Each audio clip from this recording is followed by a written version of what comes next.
बांस एक ऐसा पौधा है जो हर परिवेश में तेजी से विकसित हो सकता है। आसानी से उपलब्धता और इसकी मजबूती की वजह से बरसों से बांस का उपयोग होता रहा है और अब इसकी मांग और भी अधिक बढ़ गई है। दुनिया में तेजी से हो रहे जलवायु परिवर्तन पर काबू पाने में भी बांस काफी सहायक है, क्योंकि इसमें कार्बन भंडारण और ऊर्जा बनाने की क्षमता है। तेजी से कट रहे जंगलों को बचाने में भी बांस की अहम भूमिका है, क्योंकि ये निर्माण के लिए बेहतरीन विकल्प है। यानी बांस एक सस्टेनेबल और इको फ्रेंडली उत्पाद है और इसीलिए संयुक्त राष्ट्र के सस्टेनेबल डेवलपमेंट गोल्स को हासिल करने की दिशा में बांस अत्यधिक महत्वपूर्ण है। भारत दुनिया का दूसरा सबसे बड़ा बांस उत्पादक देश है, जहां बांस की 125 देसी और 11 विदेशी प्रजातियां पाई जाती हैं। भारत में कुल बांस उत्पादन क्षेत्र 16 मिलियन हेक्टेयर है और वार्षिक बांस उत्पादन क्षमता 3.23 मिलियन टन है। यूं तो बांस भारत में लगभग हर इलाके में पाया जाता है, लेकिन इसके कुल उत्पादन क्षेत्र का 40% हिस्सा मध्य प्रदेश, अरुणाचल प्रदेश, महाराष्ट्र, ओडिशा और असम में है।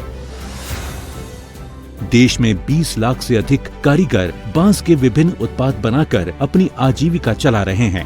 बांस उद्योग में अभूतपूर्व विकास की क्षमता है, जहां 2018-19 में भारत अपनी जरूरत को पूरा करने के लिए बांस का आयात करता था, वहीं 2019-20 में हम विदेशों में भी बांस का निर्यात करने लगे। 2021-22 में भारत ने 630 करोड़ रुपए का निर्यात किया।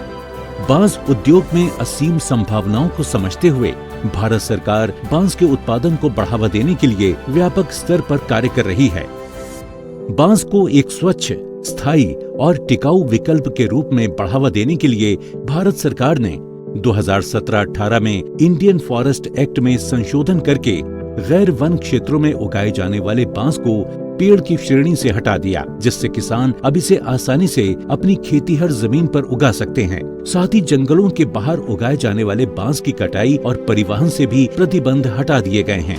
वहीं बांस उत्पादन क्षेत्र को सुव्यवस्थित करने के लिए राष्ट्रीय बांस मिशन को 2018-19 में पुनर्गठित करके नया रूप दिया गया, जो कि गैर वन क्षेत्रों में बांस उत्पादन को बढ़ावा देने, उद्योगों को बेहतर कच्चे माल की उपलब्धता सुनिश्चित कराने, फसल कटाई उपरांत कुशल प्रबंधन के लिए प्राथमिक प्रसंस्करण इकाइयों जैसे बुनियादी ढांचे और नई तकनीकों के विकास और बाजार उपलब्ध कराने के लिए तेजी से कार्य कर रहा है।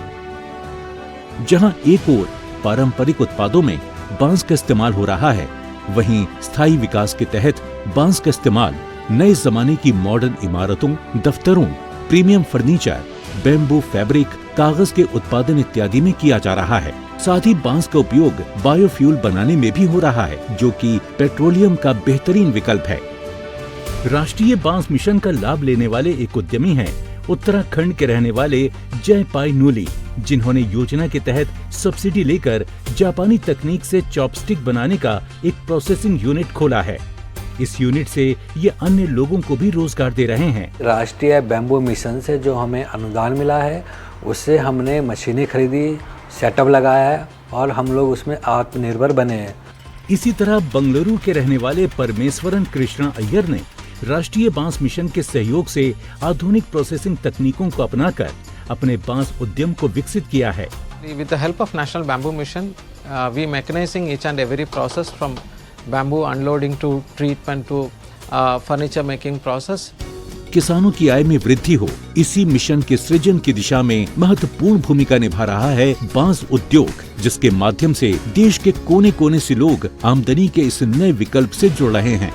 वहीं बांस स्थायी विकास में भी अत्यधिक अहम है, जिसे बढ़ावा देकर भारत विश्व की ग्लोबल वार्मिंग की चुनौतियों से लड़ने में महत्वपूर्ण भूमिका निभाते हुए एक बेहतर भविष्य